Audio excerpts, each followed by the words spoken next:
Alright, thought I'd give the actual stereo here its own video, because it is a pretty makeshift thing, and I love it to death, and wouldn't leave it. If I had to move to Arizona, and I had to walk there, I'd carry it with me. We'll start out with the computer. We'll start with the source in the computer. This was found in the garbage, this computer. It was being thrown out at a bowling alley or at a law office or something, and it's like a Pentium 2 1.8 single core. And I threw an old hard drive in it. Hey, it has XP on it. Hey, it booted. Alright, great. How big is the hard drive? Not big. So down there is a 160 gig Simple Tech. And on that is all my FLAC, along with whatever else I have to throw on the internal hard drives. So that's hardware for a computer. It turns on when the power comes on. That's why it's facing backwards. So it just is on anytime I come in this room. Behringer DAC here. Everyone knows this thing. Phenomenal. The difference between an XP machine going from the internal Dell onboard sound to that was, I don't know, like going from mono to stereo. So that's an investment. As far as software goes, I'm running FooBar, whatever the newest version is. I get some sort of Wi-Fi through a external dongle from the free Wi-Fi libertarian party outside, and I run this with ASIO. I can't run Wasapi because it's XP. I run it with ASIO, and ASIO made a difference as if I was going from mono to stereo. So this made a huge difference, and then going to ASIO, asynchronous input-output, which bypasses all the internal crap that XP is doing, made a huge difference. So that's two huge differences. And once we're out of this, and we've got the FLAC and everything, and it's all replay gain to track, because I do a lot of shuffling. I usually don't play in a row, and if I do, I'll play an album. And all this comes out and goes to this vintage Pioneer receiver, which my father actually got from the Wiz when he worked there a long time ago. And this was their, like, top of the line, $1,200, the beginning of surround sound. There is a Pro Logic mode right there, and Pro Logic 3-channel, and theater and hall, and all the effects. But direct mode, A/B channels, 130 watts at 0.003 harmonic distortion at maximum. That's ridiculous numbers. This is right before everything started going to shit in the world of amps. It was the Silverface Pioneers, which look a lot like that, because that's one of them. This Spec 2 was also my father's, which I stole out of a cabinet where it wasn't used for many years. And it works fine, except when the protection light comes on after about 40 minutes, and I really want to work it, but I don't want to break it. So I'm not touching it. So we're back to this. This works phenomenal. That's 250 watts a channel. This is 130. So the difference is, that's normal listening. 10 is I really want to get yelled at by the neighbors. And 15 is I start fearing for, the speakers. And I don't think I've ever taken it up. There's a little bit of a dirt issue. You can hear it in the tweeters. Wait, it's going away. That's how you could tell a real amp. And you could hear the static in the pot. I may have to get some deoxit on there. So, amplifier, A and B channels. The A channels are the speakers. And they are run straight up. These are a stack of Daytons, the original Daytons, that I was just doing testing when I had like 5 pairs because someone was doing a surround sound, and I stacked them up. I had stacked them 4 or 5 high. I was like, it doesn't sound that good. 3 seemed to be the right amount, but the tweeters being so far apart when they were just stacked on top of each other, the cancellation was incredible. It was like here was good, and there was bad, and there was worse, and there was okay again. It was horrifying. So I dedicated like $140 to building these pairs and have them really ghetto jerry-rigged. Jerry-rigged? Who's Jerry anyway? Getting those tweeters as close as I could without cutting them, and I would probably, if I built these again, I'd cut the tweeter plastic and get them real close. And the sound that comes out of these, I went to that audio show in New York. I went there, I heard $250,000 setups, and I know the rooms weren't good, and I know the people presenting them were probably a-holes, and I know the source material was probably very good, but not very interesting. I'd put these in a room. If you gave me the $5,000-$6,000 to put these in a room at the New York Audio Show and then put a curtain in front of them and put a giant price tag of $16,000 each, I'd sell 100 pairs of them at the audio show.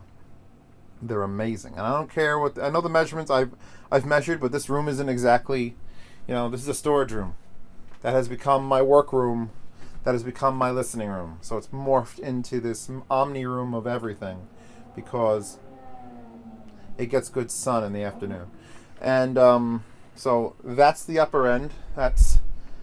I guess you could say this is a four-way system because of the two subwoofers. So there's highs, there's mids, even though they're complete full range, wired in series. These are wired in parallel with caps in between, and then those are both wired in parallel. So I'm probably looking at a 11 to 12 ohm rating for the pair. So they're super efficient as far as power goes. I can power these with the T amp. So let's move down to the B channel, because I have them separated A and B because I want to be able to shut that off and do calibration and testing. B channel runs straight into this passive Design Acoustics PSW10, which you can't find any information on anywhere. The one that I added the L pad inside. There's an L pad up here inside the port, so I could adjust the volume on that, because with as efficient as these were, the power that was getting was just stupid. And I had to do all sort of equalization to bring down like the 70 to 110 hertz, like 7 decibels. So now that I have that, I can run flat EQ without worrying about it. And this sub, which was sitting in a box, it was an extra from Costco. It's a KLH 10-inch powered. It kicks ass. It's rear ported, dual rear ports. I don't know how many watts, I don't care. And Mr. Softy. And I run that with about 17% gain, maybe less. And I have the frequency knob all the way down, because this covers probably from the 40 range to 200, which is okay, because these speakers, with the design of them, the actual speakers probably take 70 to 80 is the bottom, because they're sealed. And when you stack them up, you get all sorts of weird effects canceling out. So I would say 100 to 110, the lowest, if I shut off the subs and I just play music out of those. I mean, this is going to play fine. This is Andy McKee and he's plucking out a guitar and it's fine. Yeah, but if I need the low end, that soft tone, I think what this does, actually, having a center sub that gets that high, it's almost emulating vinyl. Because what vinyl has to be mono below a certain point, or else the needle would just jump out of the groove. If it tried to make a left channel bass note, it would go ah, a right channel bass note, go ah. So all the bass has to be mono. And having this sit in the dead center, this is a positional speaker. I do not count this as an omnidirectional, or I could put it in the corner. This has to be in the middle. And the fact that it's in the middle, giving me tones that are audible and locatable when these are also on, gives me it's the weirdest soundstage ever, because I have a vertical soundstage. I've heard things come from up there and down there, and then they swap and they move up, and I've never heard anything like it. And that goes low enough to get to like the 40s, and that goes low enough to get to like the 20s, and no higher. So that cuts off at 35. I have the frequency response as low as it'll go. And I can tell that's working properly if I put on the doors and I don't hear that or feel it. I feel it as out there, because the doors have no low end at all. But other things, if I put on a perfect circle lullaby, which is like, this is my bass test song. But that's very loud. That's the whole world. I hate you, plastic bags. I hate you. That is just... Yeah, shut the speakers off. Now this is doing something. You can see it's moving and it's making sound. But that's where the low ends, the sub bass. So that's sub bass, that's bass. These are bass, mid bass, and that's obviously highs.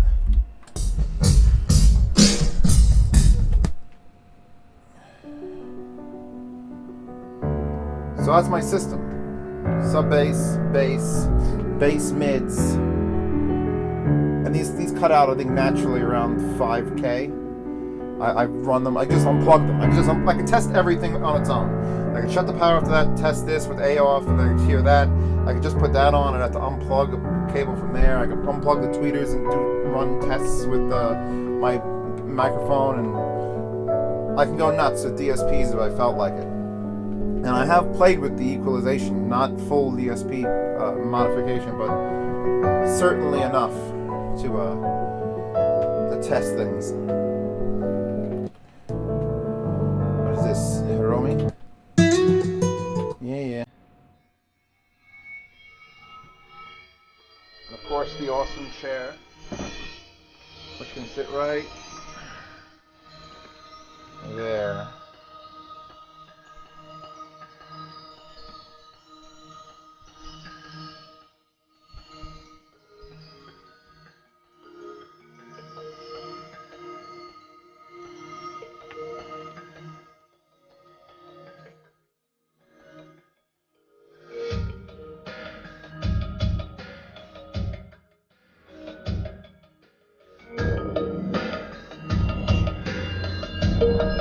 And just to point out, everything is lined up with the crack in this table. This table was put here for the workbench, and when I started doing speaker setups, and I found the bracket, these mounts, garbage. That garbage. Not in the garbage, my father's. Behringer isn't part of this, it's just a bench amp. That, left by a neighbor, this sub. It's called a bass extension module, I think. Bass extension system. So, left by a neighbor, so that was free. Garbage, bought the hard drive, bought the Behringer, bought these speakers, this table, and just sat here and I measured everything out, and then I did the forward and backward a ½ inch to get the center point, because I'm sure that feature in this room of the way the roof pitch goes, and then it goes down there, is just screwing up acoustics. But luckily there's boxes. Luckily this is a storage room, because if this was just like an empty room, the acoustic paneling would cost me a fortune. Because this is all plaster, which is why it's falling down. Because I don't give a damn about plaster in my storage room. But, sounds amazing. There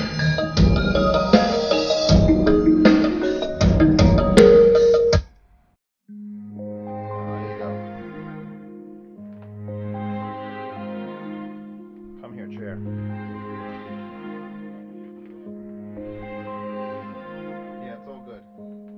We've been through a lot, my heart and I. The frenzy of passion, the numbing break, a symphony, a lullaby, the words that try to speak heartache. We've seen the brave hearts rushing in to set things right, for glory's there to win before it fades into the night.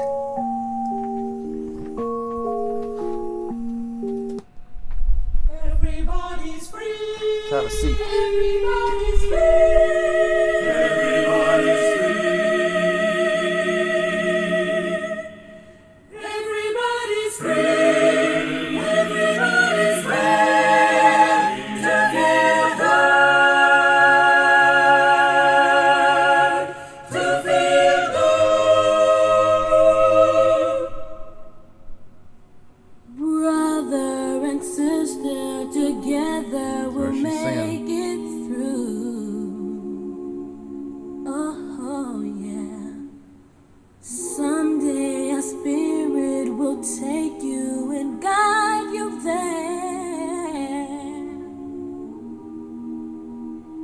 I know you've been hurting, but I've been waiting to be there for you. And I'll be there just helping you out.